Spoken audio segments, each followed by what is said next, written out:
हाय, radio city से मैं हूँ आरजे नेहा और मेरे साथ है डॉक्टर गौरव। मैं MBBS MS ऑर्थो हूँ और मेरी स्पेशलिटी जॉइंट रिप्लेसमेंट में है। ओके। और आज डॉक्टर गौरव हमारे साथ क्यों जुड़े, बेहद खास वजह है। आजकल देखिए जो भागदौड़ भरी जिंदगी है, खास करके अगर हम फीमेल्स की बात करें तो बहुत स्ट्रेस में रहती हैं और कई बार इसकी वजह से जो हमारे बोन्स हैं उन पर भी बहुत इफेक्ट पड़ता है सर, और वीक भी हो जाते हैं और उससे रिलेटेड कई सारे इश्यूज, हेल्थ इश्यूज लोगों को होते हैं, खास करके फीमेल्स को। तो मैं जानना चाहूँगी कि फीमेल्स में किस तरीके की बोन रिलेटेड इश्यूज ज़्यादा होते हैं और कैसे उसकी रिकवरी हो सकती है।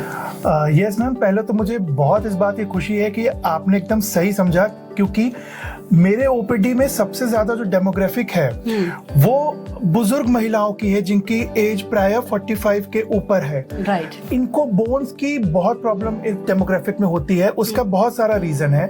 सबसे बड़ा रीजन है वो ये है, हमारे सोसाइटी में फीमेल्स को न्यूट्रिशन पे इतना ध्यान नहीं दिया जाता है, चाहे वो कोई भी वजह हो। राइट। और वजह अगर मैं कुछ गिनाऊं तो ये चीजें बहुत शुरू से ही शुरू हो जाती हैं। उसमें ये होता है कि जैसे ही फीमेल थोड़ी ग्रो करती है, अपने प्यूबर्टी के एज में आती है, मेंस्ट्रुएशन स्टार्ट हो जाती है, जिससे पहले ही हमारे यहाँ देखा गया है कि यंग अडल्ट फीमेल्स में देयर इज रैम्पेंट अनीमिया है, खून की हीमोग्लोबिन की कमी होती है, which is a contributing factor की वो वीक होती हैं। दूसरा क्या होता है, as soon as they get married, they have child, फिर क्या होता है कि वो बच्चों को पहले तो अपना लैक्टेशन कराती हैं।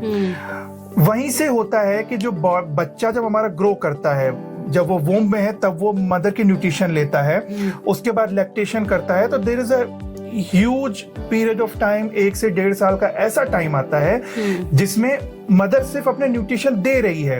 लेकिन अनफॉर्चुनेटली इंडिया में अभी ऐसा है कि वो न्यूट्रिशन को पूरा नहीं कर पा रही हैं। तो जड़ तो कहीं ना कहीं बहुत शुरू से शुरू हो जाता है। Right. And this is when we are not talking about the situation कि अभी भी इंडिया में चाइल्डहुड मालन्यूट्रिशन है। I am totally excluding this at this point. तो आप समझ सकती हैं कि इसकी ग्रेविटी कितनी ज्यादा है। तो शुरुआत यहाँ से हो जाती है। एंड एज वी नो, हमारी माताओं को मदर इंडिया बोला गया है, दे सैक्रिफाइस अ लॉट।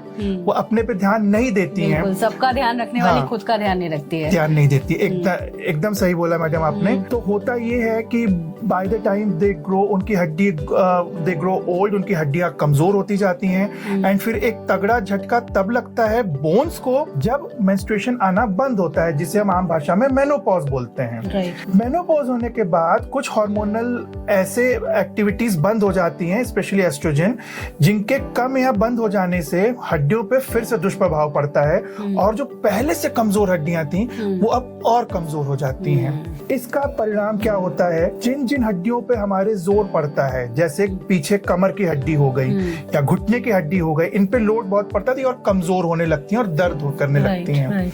और ये भी एक हमारे सामने चैलेंजिंग सिचुएशन आ जाता है कि जब ये हड्डियां कमजोर हो जाती हैं और इनमें किसी भी वजह से फ्रैक्चर हो जाता है, वजह कई सारी हो सकती है, गिरने की वजह से भी हो सकती है और कभी मैडम हड्डी कमजोर होने की वजह से भी हो सकता है कि वो लोड ही बॉडी के लोड से ही टूट जाती हैं। ये भी हो सकता है। तब मैम चैलेंजिंग ये हो जाता है कि इस कंडीशन में हमारे लिए उसको सर्जरी करके उसको सही से बैठाना या जोड़ना भी बहुत मुश्किल होता है, क्योंकि रिजल्ट इतना अच्छा नहीं आता है। तो आप समझ सकती हैं कि अच्छे से अपना ग्रोथ करना है किसी भी अडल्ट को और अच्छा ओल्ड चाहे ताकि बुढ़ापा अच्छे से बीत सके, उसके लिए बहुत जरूरी है कि अपने बोन्स को स्ट्रांग बनाएं, जिसकी शुरुआत बहुत शुरुआती जीवन में ही हो जानी चाहिए। हम इसका वेट तब नहीं कर सकते कि हड्डी जब कमजोर हो तब उसका इलाज करें। राइट। और डॉक्टर गौरव, जैसे कि आपकी स्पेशलाइजेशन जो है वो है घुटना और कुल्हा प्रत्यारोपण, yes, तो मैं आपसे जानना चाहूंगी, आज के दौर में जैसे हम लोगों ने पहले सुना है कि जनरली एक एज के बाद जो है इस तरीके की प्रॉब्लम लोगों को होती थी, लेकिन अभी क्या है कि कम एज में भी लोग, हम देख रहे हैं कि आर्थराइटिस के शिकार हो जा रहे हैं, कहीं बहुत सारी ऐसी प्रॉब्लम्स के शिकार हो रहे हैं, कम एज मतलब यूथ भी हो रहा है। yes, तो उसके पीछे क्या रीजन है आपको लगता है? मैं बहुत पहले बेसिक रीजन से शुरू करता हूँ। आप ऐसे समझिए कि हमारा पूरा वजन दोनों घुटनों पर आता है। अगर वो घुटने पे जरूरत से ज्यादा वजन आएगा तो जो हमारे घुटनों के बीच में गद्दी होती है, जिसे मेनिस्काई कहते हैं, मेनिस्कस कहते हैं, उसका प्लूरल फॉर्म मेनिस्काई होता है, वो झड़ना शुरू हो जाती हैं। okay. तो पहले ओल्ड एज में क्यों होता था, क्योंकि एज वी ग्रो ओल्डर हमारे बॉडीज में सारी प्रोटीन जो होती हैं डीनेचुरेट होने लगती है, मतलब खत्म होने लगती हैं। इसी वजह से स्किन की प्रोटीन जाती है तो झुर्रियां पड़ने शुरू हो जाती हैं एंड ऑल दैट। तो वो लोड पड़ना, हड्डी का जो मैंने पहले बताया, हड्डी कमजोर होना, और प्रोटीन क्योंकि हमारी अल्टीमेटली हमारी कार्टिलेज और मेनिस्काई भी प्रोटीन है, तो वो प्रोटीन वहां भी डीनेचर होने लगती है। और वो प्रोटीन जब खत्म होती है तो पहले तो उसकी वजह से जब प्रोटीन खत्म हो गया, अंदर की साइनोवियल फ्लूइड्स खत्म हो गई जो कि लुब्रिकेशन का काम करती हैं, तो गठिया जिसे ऑस्टियोआर्थराइटिस कहते हैं वो नी में बहुत कॉमन है होना ओल्ड एज में। लेकिन जैसा कि मैंने आपको बताया कि सारी कहानी होती है साइनोवियल फ्लूइड और गद्दी की, तो ओवरवेट बंदा होता है तो वहां पे भी लोड जरूरत से ज्यादा पड़ रहा है, क्योंकि हमारी जो बॉडी है एक सर्टेन वेट तक ही हैंडल करने के लिए बनी है। ज्यादा वेट का मतलब घुटनों पे ज्यादा भार, घुटनों पे ज्यादा भार मतलब कि आपके मेनिस्काई को ज्यादा काम करना पड़ रहा है, जो आपकी कार्टिलेज है, मतलब वो ज्यादा जल्दी घिसेगा। तो ओवरवेट जो आदमी होता है उसका बहुत जल्दी डेवलप होने का चांस होता है ऑस्टियोआर्थराइटिस। इसीलिए क्योंकि हमारे आज ओबेसिटी और ओवरवेट ये दोनों बंदे ज्यादा हो रहे हैं आजकल लोग, इसलिए ये समस्या यंग लोगों में भी फैल रही है, जो कि actually it's very challenging thing, क्योंकि इतने जल्दी ऑस्टियोआर्थराइटिस का अगर हम इलाज भी करें तो अल्टीमेट इलाज होता है टोटल नी रिप्लेसमेंट, और यंग एज में करना इट्स स्टिल नॉट गुड, क्योंकि जो हम इम्प्लांट लगाते हैं उसकी भी एक एज होती है 20-25 मैक्सिमम, या मान लीजिए चीजें बहुत एडवांस हो रही हैं, मे बी शायद आप 2 साल बाद मेरा सुनेंगे तो आपको लगा कि नहीं अब तो 40 साल तक आती हैं, बट इतना लाइफ अभी इम्प्लांट्स का नहीं होता है। अगर हम 25 साल के बंदे में लगा देंगे तो 50 साल की उम्र तक शायद उसका इम्प्लांट फिर फेल हो जाए और हमें फिर से सर्जरी की जरूरत पड़े। Right okay.